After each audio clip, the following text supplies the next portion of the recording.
All right, Nick Kallail, thank you so much for being on Alumless Takes. It's so good to have you and to see you again, my friend. Great to see you. Excited to be here and continue a discussion. Totally. So I know this is a really busy time of year for you. March Madness, the tournament season for basketball. Kansas, obviously one of the premier basketball programs in the Mhm. country and has been for many years. So I'm so glad that you were able to make some time. And you're someone who I look forward to catching up with, Mm. every year, a couple times a year, whatever it's been the last several years, because I really appreciate your thoughts and your insight and your take on our field more broadly. Which is why I wanted to make sure to reach out and talk with you about one of the posts I made on LinkedIn. I guess it's a couple weeks ago now, where I was kind of reflecting on regional engagement more Mhm. broadly. And I made the statement that if I was starting from scratch, I don't think that I would build formal regional organizations, clubs, chapters, networks, whatever you want to Yeah. call them. And you had somewhat of a negative reaction to that, which I really appreciate because I'm looking Yeah. for people to disagree with me. But I wanted to ask you, talk a little bit about your sense of where I may be right or wrong, what you disagreed with, and what you see the role of when it comes to formal volunteer run Yeah. organizations and their role in today's alumni engagement.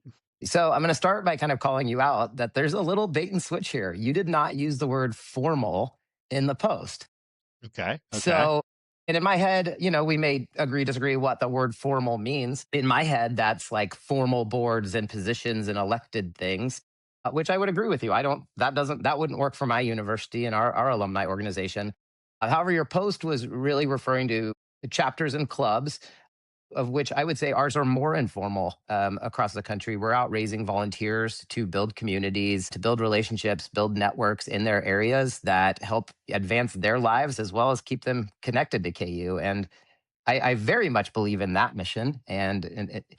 Assuming we're all aligned on that conversation now, I'm happy to dive in. Well, yeah. So I guess when I think about formal volunteer Yeah. run organizations, I guess what I meant was volunteer run with positions, right? Yeah. Where you're not necessarily asking an alum to simply host an event, Sure. right? You're looking for them to lead an organization, right? And you're giving them some autonomy to Yes. do that, right? And some expectation that they're going to do things like create an annual calendar or Yep. that they're going to have a succession plan, right? Or they're going to even potentially raise membership dues Mhm. for their local region. So I guess that's what I meant by formal. Yeah, and I would agree with that. When I took this position 9, 10 years ago, just quick background, I'd been a Yeah. volunteer in just a regular alum living in Houston. And at one point, we did start, hey, we're going to do this formal network.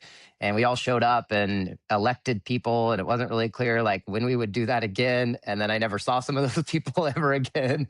So that really cemented in my mind that, like, hey, formal networks don't work, but networks work. And you give people the opportunity to come as they want to. So I'm not usually out there like, hey, volunteer for this, volunteer for that. We offer a program of diverse opportunities for people to come in, and it needs to be proactive. They need to decide what they're doing. But I sell it to them first time we'll ever talk to a volunteer. We're getting them through orientation. It's like, hey, there's no time commitment beyond what you want to do. Some of the people I do the call with, I'm never going to hear from you again. But some come in and they do their lane. I don't necessarily expect them to build out a calendar. I want them engaged. If I'm calling them for something, I want them to, know what's going on. I want them to help promote if we're coming through. I want them to work together. But some of them, we've built a system, so it's like, hey, I really like doing this community service event once a year that supports my community and brings Jayhawks together. Cool. That's it. We're not going to see you at watch parties, right? So that's the way our system works. So again, those are clubs, networks, however you want it, whatever word you want to use for it, with less formality. Okay. All right. Well, then maybe we are actually on the same page as far as about like what would be an appropriate role for sort of volunteers in order Yeah. to sort of develop the right vibe, the right mixture, the right commitment level, right, for volunteers who, as you say, like this may be a fleeting idea, right? Yeah. And to the degree the university is going to allocate resources towards Yeah. ensuring that these chapters follow a protocol and the plan, it does sound like you have some level of training that goes on, Yeah. right, in order for volunteers to be successful. But share a little bit about what the regional engagement tactics that you all are executing there at Kansas. are Mhm. designed to do from a priority standpoint. Share a little bit about how your building of regional communities is designed to sort of connect to a broader strategy for the alumni association there. Yeah. So, and we're working on, more 1KU initiatives where, okay, how do we interface with endowment when they're going to regional events? We have a strategy with athletics. If KU athletics, we're going to be doing this soon. We're in the tournament, we're in a network, we have Jayhawks there.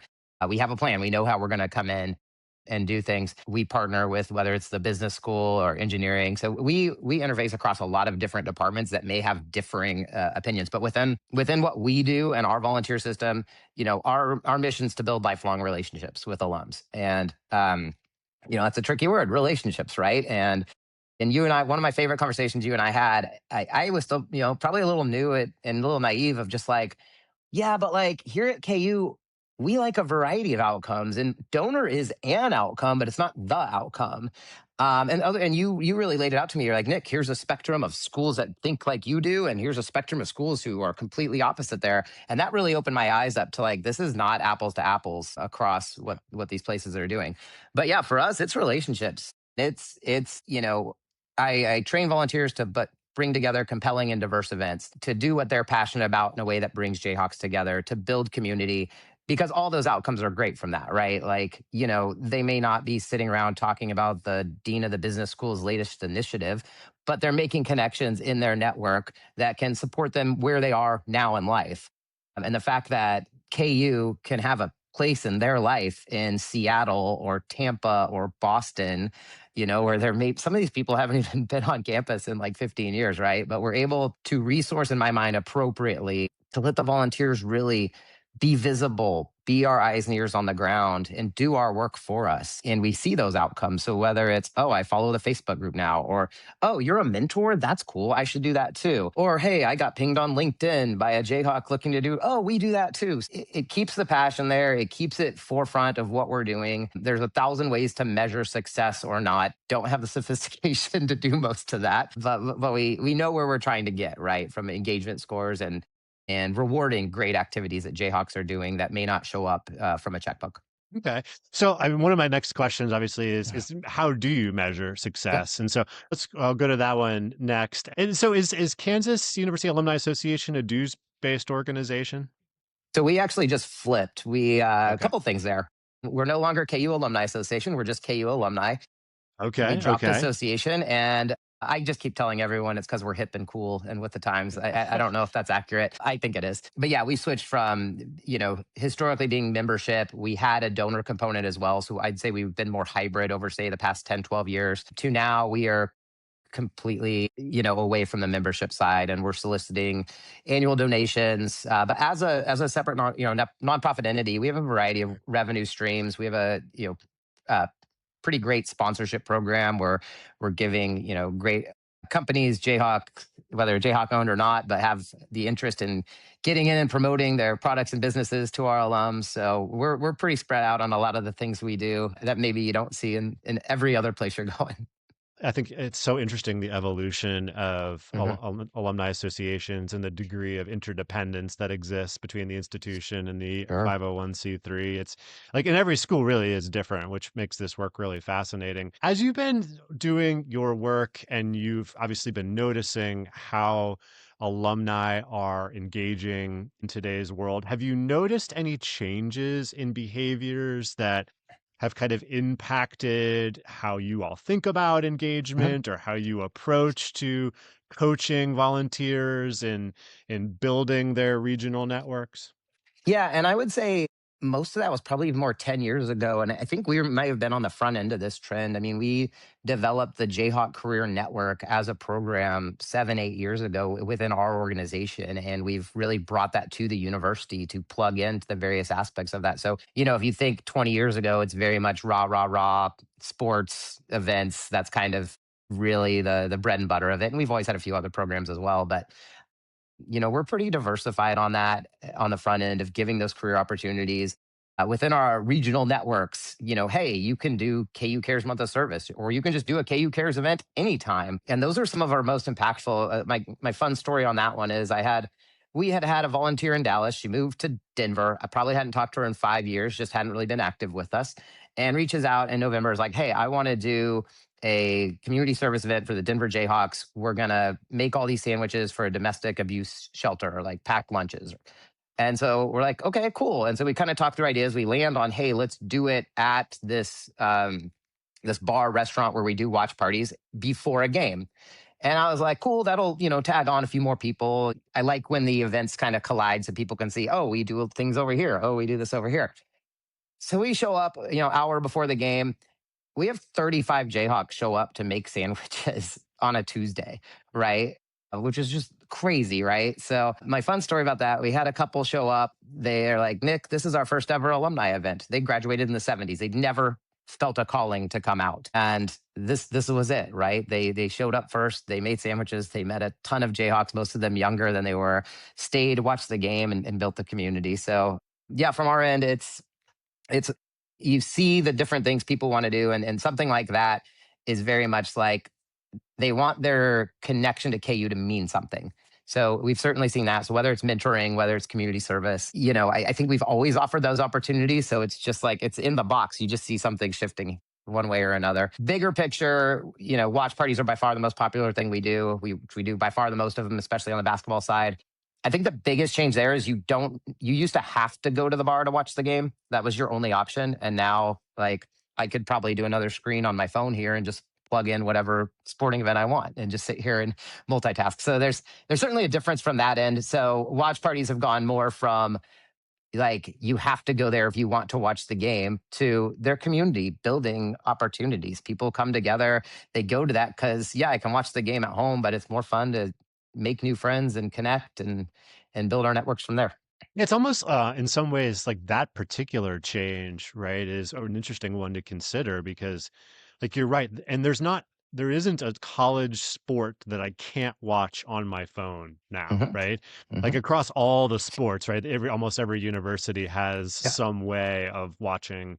And so I think it's actually interesting. It really brings out to the events you're describing a cohort of people who really are interested in building and enhancing a local Yeah. alumni network and not simply like access to a game they wouldn't otherwise be able to watch at their Sure. house. So I think that that's really interesting. And I really also appreciate the push towards regional service based initiatives because I Hmm. think if there's one thing that helps an institution, it's like creating that culture of service Yeah. and recognizing volunteerism all over the country or the world as a vehicle to get involved and stay involved.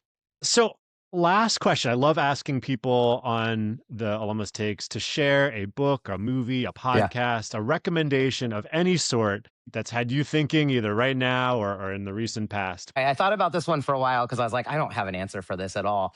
And then I was thinking about the work we do, and this may be a little morbid.